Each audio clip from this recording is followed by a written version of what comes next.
My name's Rupert Garcia.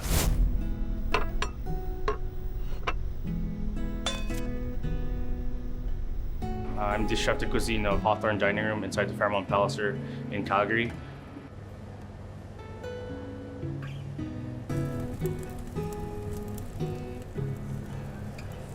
I typically cook modern French prairie cuisine at the hotel. Outside of work, I focus a lot on collaborations, keying in on modern Filipino cuisine. What I love about food is I grew up eating it, obviously.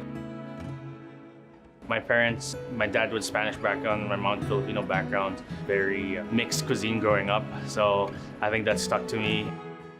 Specifically at 16 years old, I got my first dishwasher / prep cook job. I was introduced to like bold flavors at a young kid. I saw the Filipinos, contract workers growing up. They made the industry cool for me because they're all fun singing and dancing in the kitchen while working. It didn't seem like a job for them, right? And while doing that, they're providing for their families, and that kind of like spoke to me, and that's why I decided to pursue the career. Influence for food for me growing up, my mom's spaghetti, typical Filipino spaghetti, seasons on the sweet side, so I grew up having like a sweet savory palate. What I learned throughout the years is to have a more balanced seasoning. I always go back to comparing dishes to how my parents would cook, typically sweet, sour with savory. That's kind of what I grew up on. The role food play with family and community is that it brought us a sense of gathering. Growing up with my aunts and uncles, they would try different varieties of food. All the way from Spanish, modern like French fries, pizza, Burger King fries, cut the burgers into quarters, share it with everyone in the family, and then you mix that with rice and adobo and then sotanghon. It's just all these little food things. And to me, that's a sense of family, because any gathering, even to now with friends, family, and loved ones, it's all with food. Speaks close to me in that sense.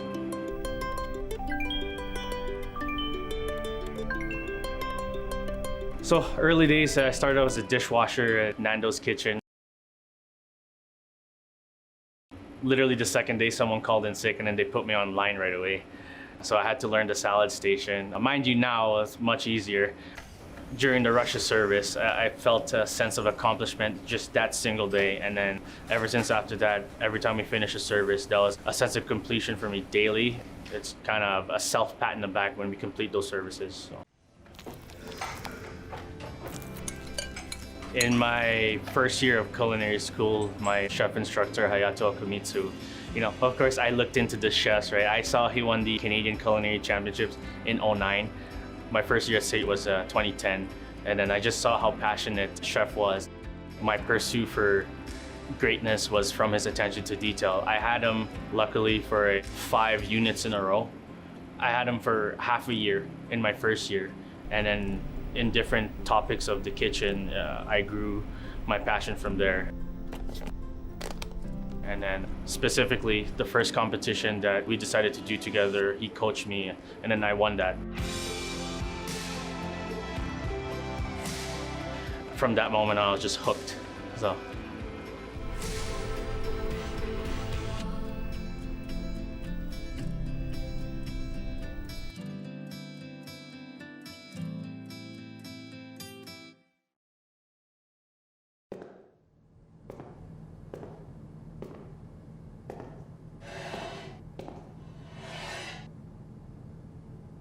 Because I grew up in the kitchen, more so in a little bit more elevated fine dine setting, there was a lot of cultural struggles growing up, predominantly Caucasian kitchens. I had to learn how to navigate through that. And eventually, as I progressed, there was personal battles within the kitchen. End of the day, I'm friends. These are my colleagues, and then much respect for each other. Typically, Filipinos aren't in the kitchen, and then next thing you know, there's this kid that's like so much energy and bright, and it's like that's not a fan for a lot of people back in the day.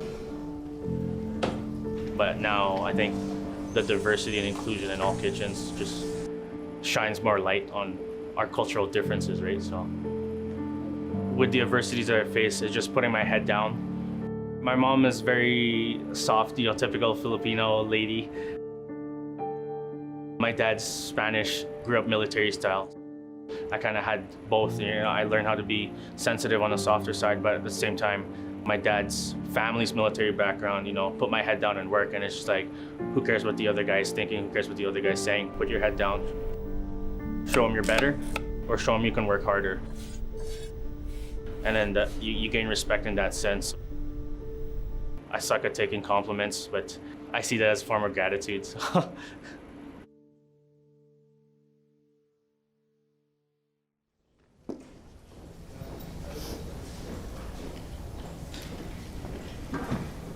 I believe the definition of Filipino food is the multiculturalism, bringing different cultures into our cuisine and mixing it all together. It's the strong flavors and the creativity.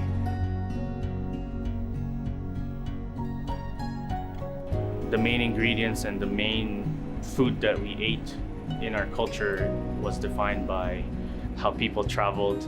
It all came from mix and matching different influences from Spanish to motherland Filipinos. They combined their cuisine. We're influenced a lot by the multiculturalism that came to Philippines to discover the native land. Filipino cuisine, it is a mix of all dishes, right? It's a mix of all cuisines. You take from Indian, Chinese, Japanese, Spanish, even the Polynesian countries. By being Filipino, we are multiculturally influenced in our cuisine.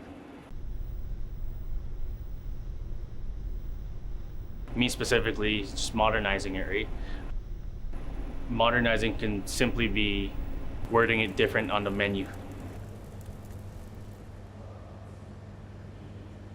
A sinigang can be a tamarind broth on a menu, and then wow, approachable, right?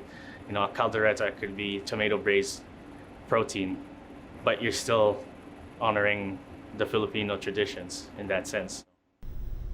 I am simply flavoring the dishes the way we're familiar with them.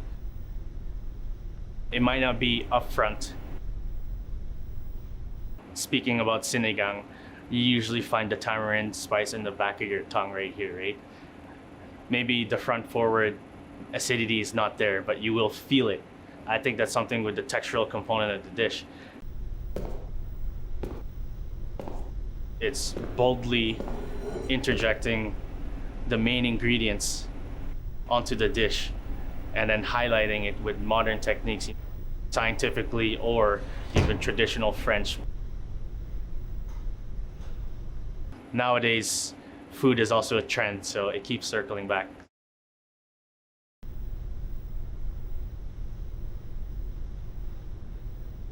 For short stints, I worked in Michelin star kitchens.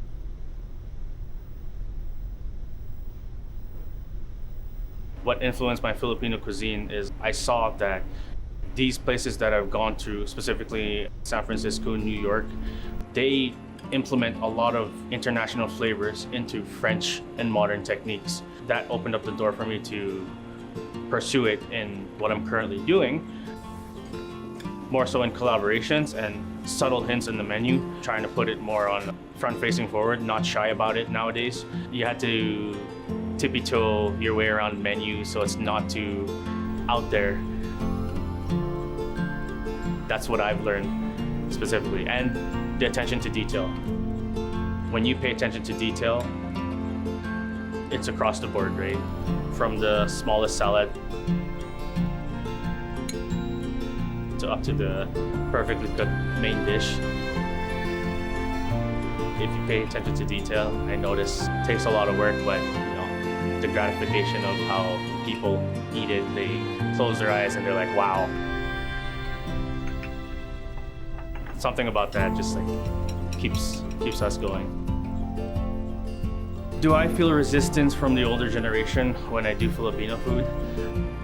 Sometimes yes, in a way that, when they first bite into it, they're like, oh, this is not the dish. But then this is where the storytelling comes in. I think that's what's important with, the chefs that are doing it right now. The storytelling. It might not taste like the traditional way that our titos and titas think about it, but when you explain to them the process, the ingredients that are in it,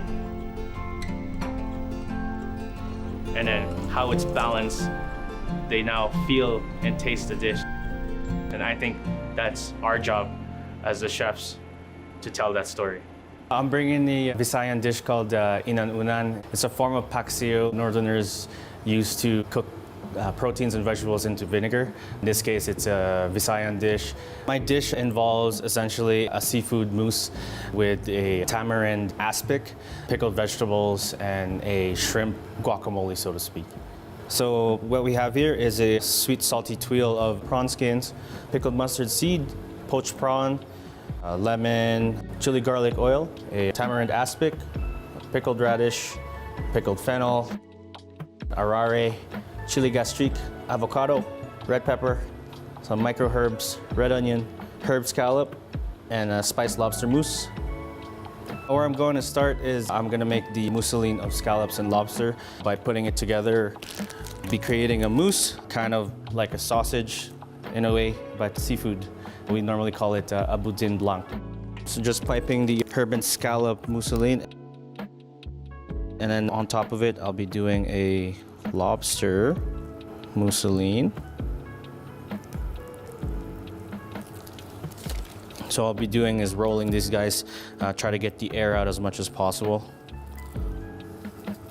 Right, by pressing on it and then kind of squeezing the air out and rolling it in.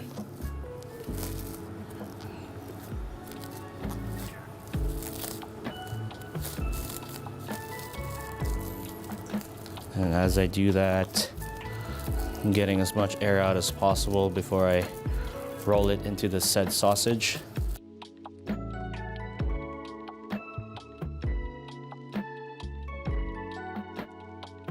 I'll make sure it's nice and tight and bouncy, so this tells me that most of the air is out, if not all, and I'm just tightening up. When we cook it in the water, it doesn't leak through inside.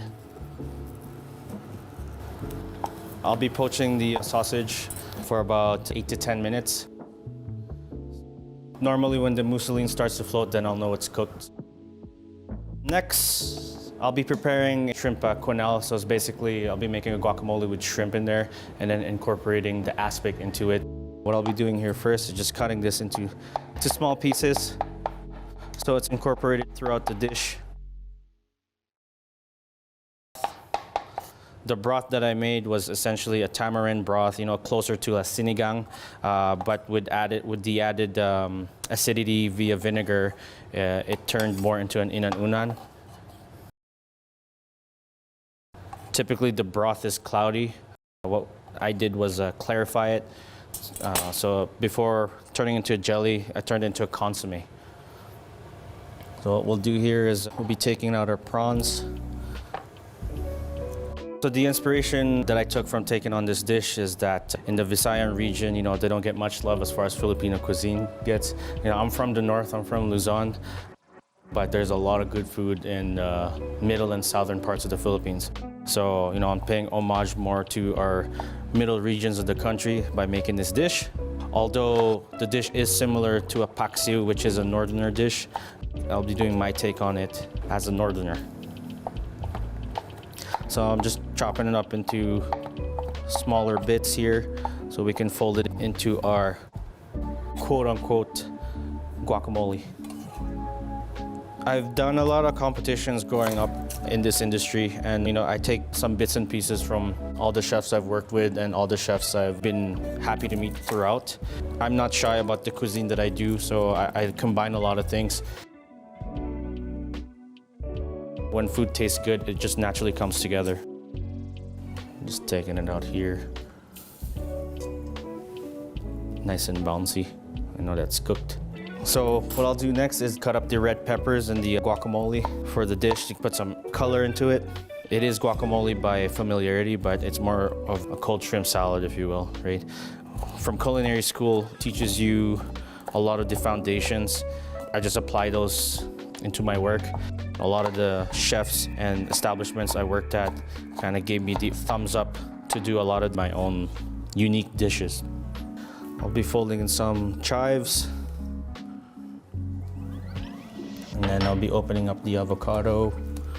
Typically, avocado isn't a Filipino ingredient, but it is a tropical ingredient, therefore I'm using it. Philippines is known to be a tropical country, and this is where I say, I'm not shy about using different ingredients into our cuisine. The reason why I'm doing is I'm making more of shrimp salad, and avocado is a great binder for the dish. So just mixing this up nice and chunky. So what I'll be doing next is adding some acidity on the plate via lemon zest. Lemon zest is not as aggressive as using the lemon juice, and that being said, lemon zest has more of a subtle acidic tone. It's almost more palate cleansing. I'm good, ready for plate up.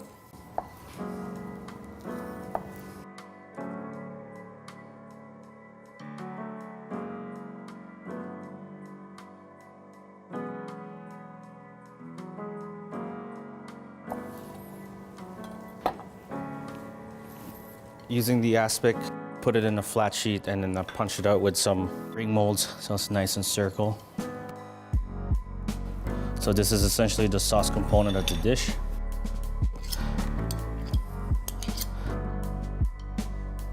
So I'll be doing a little micro shaved fennel salad.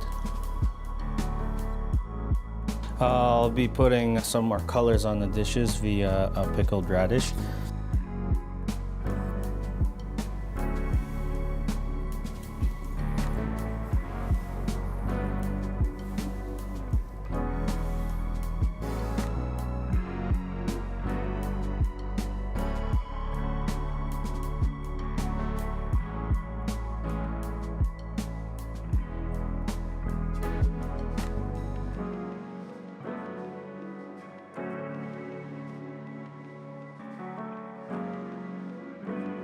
So this is the arare to give it more of a texture on the dish. Typically when we eat Filipino food, we eat it with rice. So this is a milled rice into a ball texture. It's essentially like a rice caviar. And then this right here is the pickled mustard seed. I cooked them about 5 times, so the bitterness is gone. It's essentially a cheaper way to do a caviar. Final touch is the prawn skin tuile. So this right here is kind of a sweet, salty component. And then it's kind of more of a subtle texture. Very fragile, very fragile. And finish with chili garlic oil. And that is inan-unan.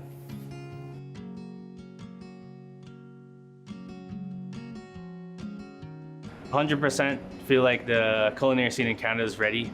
Even non-Filipino chefs are influenced by the Filipino cuisine, even just via ingredients. There are Filipino chefs out there that are starting to highlight our ingredients in our cuisines. I think with that sense, we're ready,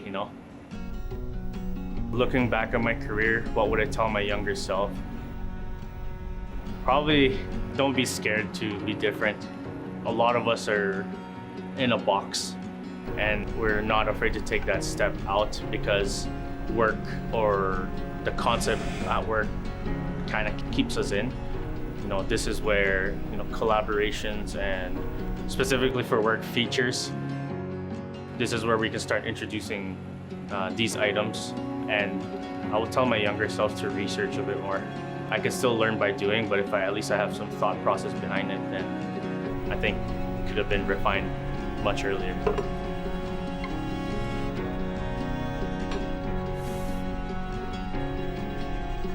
My advice for the younger generation in this culinary world: go up through the ranks properly, right? Don't try to skip a position just because one might feel you're better than the other, but the other is there for a reason, because whether it's seniority or they were there longer or they have more experience, earn your positions.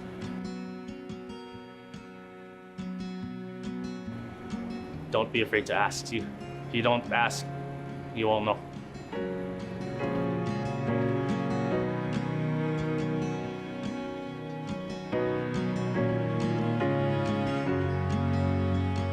There's a lot of buzz in different types of Asian cuisine, and in my head, like, why can't Filipino cuisine have as much buzz? It's happening globally, you know.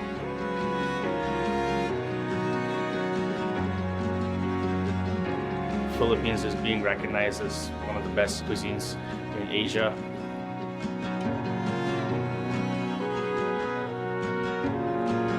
It's happening in the States, slowly happening in Canada. I think it's our time, you know.